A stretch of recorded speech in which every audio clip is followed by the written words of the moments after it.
Shalom, selamat pagi saudara yang diberkati oleh Tuhan Yesus Kristus, damai sejahtera bagi kita semua. Saudara yang diberkati, kita tidak bisa hidup tanpa kebenaran Tuhan. Sebab firman Tuhan yang kita ketahui, kebenaran yang kita ketahui itu akan memerdekakan. Memerdekakan dari kemiskinan, jasmani dan rohani, memerdekakan dari belenggu, memerdekakan dari segala ikatan-ikatan dosa. Saudaraku yang diberkati oleh Tuhan Yesus Kristus, kebenaran firman Tuhan memberikan kuasa yang memberikan kita kemenangan demi kemenangan. Sebab itu, mari kita hidup oleh firman. Mari berdoa dan siapkan hati kita untuk mendengarkan firman Tuhan. Bapak, terima kasih Tuhan. Pagi hari ini biarlah damai sejahtera menguasai hati dan pikiran kami. Tidak ada kegelapan di dalam pikiran kami. Sebab kami tahu terang Tuhan telah terbit di atas kami. Dan kemenangan ada di dalam firman-Mu. Kami sambut syukur kebenaran firman-Mu di dalam nama Yesus Tuhan dan Juru Selamat kami yang hidup.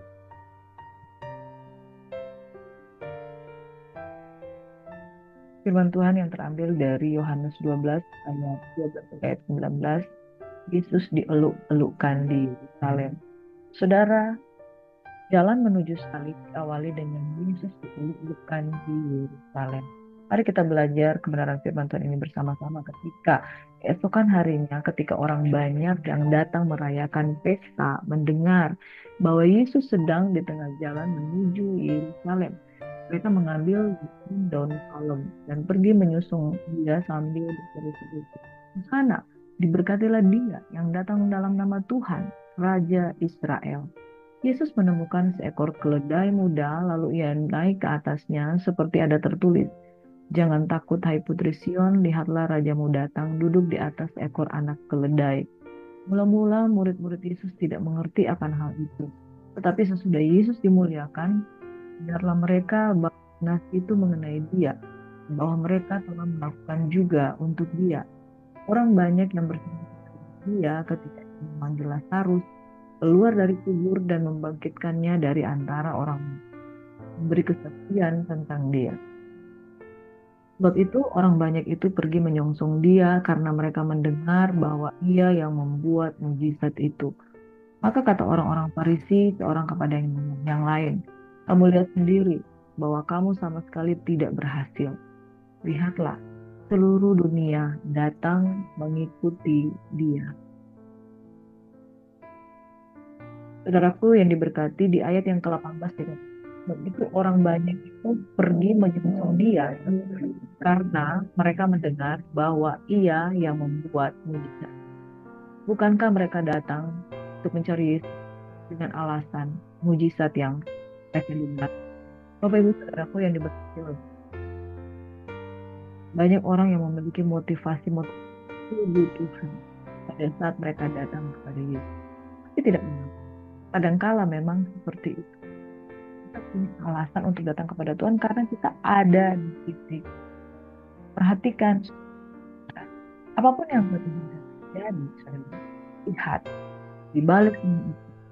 Kau tidak bisa mencari pertolongan kepada siapapun kecuali kepada Tuhan. Mereka datang menyongsong dia karena mereka mendengar bahwa dia akan buat mujizat. Jadi pada waktu itu Yesus viral karena apa yang dia lakukan itu mujizat yang dia lakukan. Tapi saudaraku yang diberkati, mereka tidak tahu bahwa sesungguhnya Yesus datang itu untuk melakukan satu penggenapan firman Tuhan. Hosana, diberkatilah dia yang datang dalam nama Tuhan, Raja Israel. Seekor keledai muda yang dia naik di atas dikatakan, "Jangan takut." Seperti ada tertulis, "Jangan takut hai putri Sion, lihatlah rajamu datang duduk di atas ekor anak keledai." Nah, saudara yang diberkati, anak keledai ini berbicara tentang satu ketidakberdayaan, juga berbicara tentang kerendahan hati, juga berbicara dia raja datang bukan dengan penampakan seperti raja dunia ini, datang dengan segala kemegahannya, datang dengan segala kemewahannya, kereta berkuda, mungkin kereta dari emas. Tapi raja yang datang kepada kita adalah raja yang duduk di atas seekor anak keledai, bukan keledai, tapi anak keledai. Berbicara tentang satu kelemahan, berbicara tentang satu kerendahan hati, tentang bukan sebuah kemolekan. Bukan sebuah ketukan ketika Tuhan datang dengan segala kerendahan hatinya, saudara, itu menunjukkan bahwa dia punya cara yang berbeda dengan manusia. Dunia datang dengan segala kemegahan dan kemewahannya. Yesus datang penuh kerendahan hati. Kita hanya dapat dikenali oleh orang-orang yang percaya dengan iman. Nah, saudara, murid-murid Yesus tidak mengerti akan hal itu. Tapi sesudah Yesus dimuliakan, teringatlah mereka bahwa nas itu mengenai dia dan bahwa mereka telah melakukan juga itu. Penting kita katakan di sini bahwa mereka telah melakukan juga. Ibarat kata begini, Yesus Raja, Yesus adalah Tuhan, Anak Allah yang hidup. Dia datang dengan menyembunyikan identitas yang sesungguhnya sebagai Raja yang Maha Kuasa. Dan hanya orang-orang yang mengenal dia, hanya orang-orang yang mengikuti dia dengan tulus dan murni, itu akan menjadi bagian dalam pergerakan Kristus. Mereka tidak menyadari bahwa nas itu mengenai dia dan bahwa mereka telah melakukan juga. Saudara yang diberkati Yesus Kristus, perhatikanlah ini, bahwa kemuliaan Tuhan dinyatakan bagi orang-orang yang berjalan bersama dengan Tuhan tanpa menyadari ketulusan hati mereka yang ternyata mereka tumpahkan untuk Yesus. Saudara, zaman sekarang ketulusan hati itu saudara tidak akan dapat dengan gampang menemukan. Tapi ketulusan hati itu ketika engkau melihat seorang itu, entah dia kaya, entah dia miskin, entah dia raja dengan segala kemuliaannya, entah dia datang dengan bentuk seperti Yesus yang naik di atas anak keledai dengan penuh kerendahan hati, orang yang tulus akan tetap berjalan dengan Yesus. Garis bawah ini sebenarnya, orang yang tulus akan tetap berjalan dengan Yesus. Even Yesus dalam kemuliaan, even Yesus ada di atas anak keledai, even Yesus kelihatan tidak menolong, even Yesus tidak datang dengan segala kemewahannya, even Yesus itu hanya seperti orang biasa yang duduk makan nasi dan ikan goreng dengan saudara, even Yesus kelihatannya tidak berdaya, tetapi orang yang tulus akan tetap setia berjalan dengan Yesus dan tanpa sadar bahwa mereka telah melakukannya juga untuk dia. Inilah yang dibutuhkan Tuhan pada pagi hari ini. Jika engkau dengan tulus hati mengikuti, entah engkau diberkati, entah engkau tidak diberkati, entah engkau ditolong Tuhan, entah engkau belum ditolong Tuhan, entah engkau mendapatkan jawaban doa, entah engkau belum mendapatkan jawaban doa. Tapi ketika engkau memutuskan hari ini sampai akhir Tuhan, maka saudara akan diperhitungkan sebagai orang-orang yang menjadi anak-anak kerajaan berjalan bersama dengan Yesus. Saudara, kita mundur sejenak di dalam Yohanes 6 ayat 6. Banyak orang yang murid-murid Yesus meninggalkan karena perkataan keras. Tetapi murid-murid Yesus, para rasul, tidak meninggalkan bahwa ketika Yesus menuju ke Yerusalem ada penyalib, mereka ada di sana sama dengan Yesus, setia dan Yesus. Inilah yang penting di dalam kehidupan kita. Bukankah kita sedang menantikan kedatangan pada kali yang kedua? Mari miliki hati yang tulus, jalan bersama dengan Tuhan, apapun yang dia. Orang banyak yang bersama-sama dengan dia di ayat 17 ketika memanggil Lazarus. Orang banyak yang bersama dia ketika ia memanggil Lazarus keluar dari kubur dan membangkitkannya dari antara orang mati. Saksi Farisi makin kecil karena kesaksian Yesus yang membangkitkan Lazarus di saat kebangkitan sangat memviralkan Yesus. Tapi orang-orang Farisi ini tetap dengan motivasinya ini begini.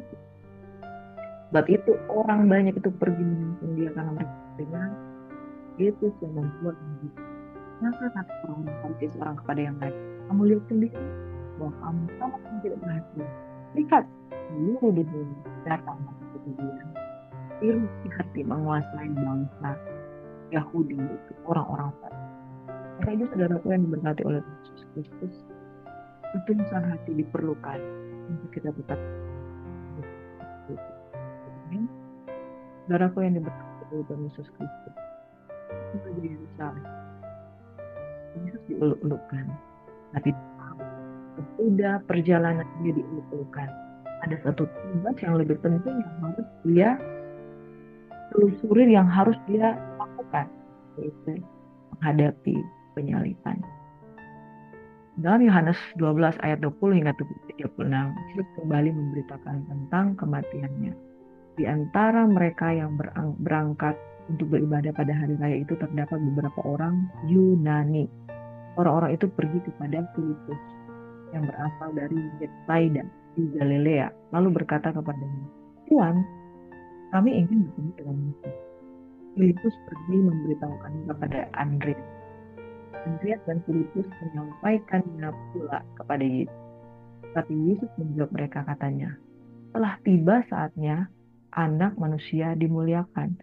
Nah, jadi saudara, ketika ada beberapa orang Yunani itu mencari Yesus melalui Andreas dan Filipus, dia berkata telah tiba saatnya anak manusia dimuliakan. Aku berkata kepadamu, sesungguhnya jikalau biji gandum tidak jatuh ke dalam tanah dan mati, ia tetap satu biji saja. Tapi jika ia mati, ia akan menghasilkan banyak buah. Barang siapa mencintai nyawanya, ia akan kehilangan nyawanya. Tapi barang siapa tidak mencintai nyawanya di dunia ini, ia akan memeliharanya untuk hidup yang kekal. Barang siapa melayani aku, ia harus mengikuti aku, dan di mana aku berada, di situ pun pelayanku akan berada. Barang siapa melayani aku, ia akan dihormati Bapa. Sekarang jiwaku terharu, dan apakah yang akan kukatakan, Bapa, selamatkanlah aku dari saat ini? Tidak.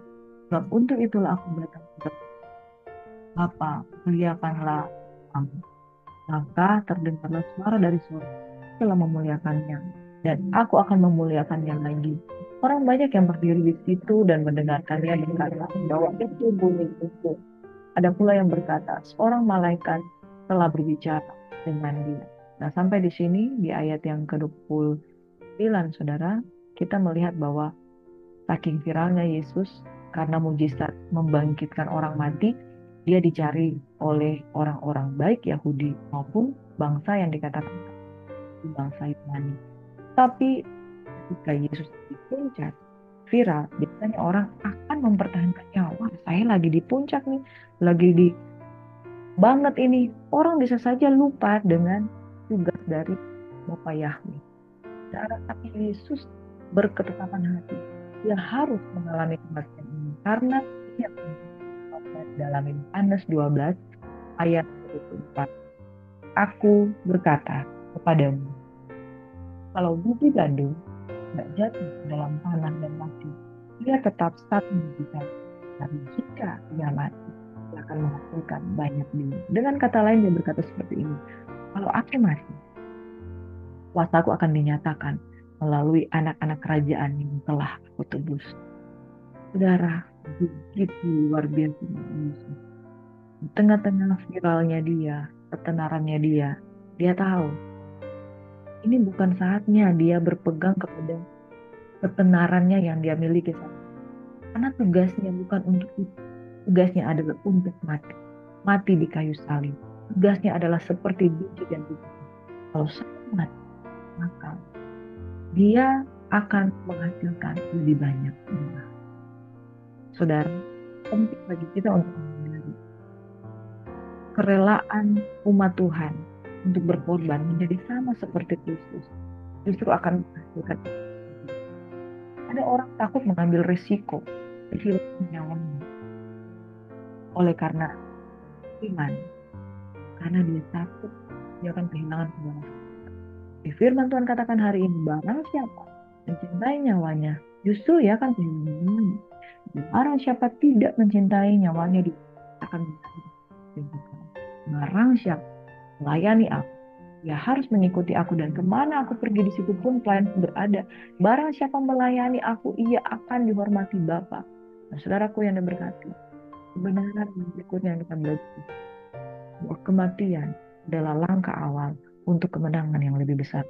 Kematian apa? Kematian daging. Kematian daging dan kematian jasmani. Itu kita tidak takut mati untuk membela kebenaran. Kita tidak takut mati untuk melakukan kehendak Bapa. Kita tidak takut mati supaya ketika nyawa kita serahkan untuk kemuliaan Tuhan, maka akan ada banyak legacy yang kita berikan. Legacy itu akan bermanfaat ketika pewarisnya itu meninggal dunia. Amin. Dan Yesus meninggalkan legasi yang luar biasa. Dia mengakhiri dengan sebuah kematian yang mulia. Dan legasi itu berlaku. Setiap orang yang percayanya justru tidak dibinasakan. Melainkan selamat. Bahkan membawa kemuliaan. Membawa jiwa-jiwa lebih banyak lagi. Jangan terlena di puncak ketenaran. Jangan terlena di puncak kejayaan. Engkau harus tahu apa yang menjadi panggilan Tuhan di dalam hidupmu. Jangan terlena ketika engkau dipuja-puja. Jangan terlena ketika engkau dimuliakan oleh dunia. Tapi perhatikanlah apa yang menjadi tugasmu yang engkau ditempatkan Tuhan, diutus Tuhan di dunia ini. Itulah yang dimiliki oleh Yesus. Dia tidak lupa dengan panggilan surgawi. Dia tidak lupa dengan tujuannya untuk ada di dunia ini. Amin, saudaraku yang diberkati. Dia tahu bahwa selama dia ada di dunia ini, dia melakukan kehendak Bapa. Bukankah yang lebih penting adalah tujuan Tuhan yang terlaksana? Ayat yang ke-30. Jawab Yesus. Suara itu telah terdengar bukan oleh karena aku, melainkan oleh karena kamu. Sekarang berlangsung atas dunia. Sekarang juga penguasa di negeri ini akan dilemparkan keluar. Ayat 32 yang saya sangat suka sekali, saudara. Dan aku, apabila aku ditinggikan dari bumi, aku akan menarik orang datang kepadaku. Ini dikatakannya untuk menyatakan caranya ia akan mati. Lalu jawab orang banyak, kami telah mendengar dari hukum Taurat bahwa Mesias tetap hidup selama-lamanya. Bagaimana mungkin engkau mengatakan bahwa anak manusia harus ditinggikan? Siapakah anak manusia itu? Kata Yesus kepada mereka, hanya sedikit waktu lagi terang ada di antara kamu. Selama terang itu ada padamu, percayalah kepadanya. Ayo, gelap jangan. Barang siapa berjalan dalam kegelapan yang tidak tahu kemana, percayalah kepada terang itu, selama terang itu ada padamu, supaya kamu menjadi. Dia berkata demikian, pergi berhasilnya di sekarang. Itu pergi bukan karena dia takut, dia menghadapi kali pergi di antara mereka karena mereka sengaja mencari, karena mujizat yang dilakukan. Tapi dia sudah katakan, benih jagung ini harus mati supaya lebih banyak lagi buah. Dan dia katakan, ini yang paling penting message dari Sarah. Ketika aku ditinggikan, aku akan menarik semua orang datang kepadaku. Terang itu sudah ada di tengah-tengah kamu. Dan biarlah terang itu menguasai kehidupanmu. Tuhan Yesus kiranya memberkati. Kiranya saudara dan saya menjadi terang. Jangan hidup dalam dunia. Kalau kita ditinggikan oleh karena kemuliaan yang Tuhan nyatakan dalam kehidupan kita, kita harus ingat tujuan awal dari panggilan Tuhan dalam kehidupan kita adalah supaya kita menjadi berkat. Kadangkala kematian terhadap daging, kematian secara jasmani itu jauh lebih penting karena legacy itu akan berlaku kalau kematian itu terjadi. Nah, saudara jangan takut mati, itu akan kebenaran, terang Tuhan akan terbit atasmu dan jadi Tuhan Yesus. Mari kita berdoa. Apa kami berdoa untuk setiap yang bergumul oleh karena motivasi mereka datang, oleh karena mujizat, tapi saya percaya melalui kedatangan mereka mencari Tuhan, maka mereka akan belajar apa itu sungguh-sungguh setia dengan Tuhan. Orang yang setia mengikuti Yesus sampai akhir, mereka akan dimuliakan, bahkan memerintah bersama dengan Kristus, menjadi mempelai-mempelai Kristus yang mempelai yang dimuliakan oleh Tuhan. Dan kami percaya ketika kami sungguh-sungguh mengikuti Tuhan dan kami menjadi hamba-Mu, kami menjadi hamba yang setia, kami juga belajar daripadamu. Karena Engkau berkata bahwa tinggallah di dalam terang itu, dan barang siapa tinggal di dalam terang dan tidak dikuasai kegelapan, maka terang itu akan menjadinya. Terang itu adalah terang kemuliaan Tuhan. Bapa di surga, kami berdoa untuk setiap pribadi-pribadi sakit yang memiliki beban berat, yang memiliki pergumulan. Saat ini Tuhan jamah, Tuhan sembuhkan, Tuhan kuatkan. Ketika kami dengan tulus mengikuti Engkau dengan setia, kami percaya indah pada waktunya Engkau juga akan mempermuliakan dan menganugerahkan mahkota kemuliaan bagi semua orang yang taat kepada Tuhan. Diberkatilah Engkau yang datang sungguh-sungguh dari Tuhan. Tuhan Yesus memberkati kita semuanya. Kesehatan, kekuatan jadi bagian kita. Di dalam nama Yesus, semua yang percaya diberkati Tuhan sama-sama. Amin. Shalom saudaraku. Tuhan Yesus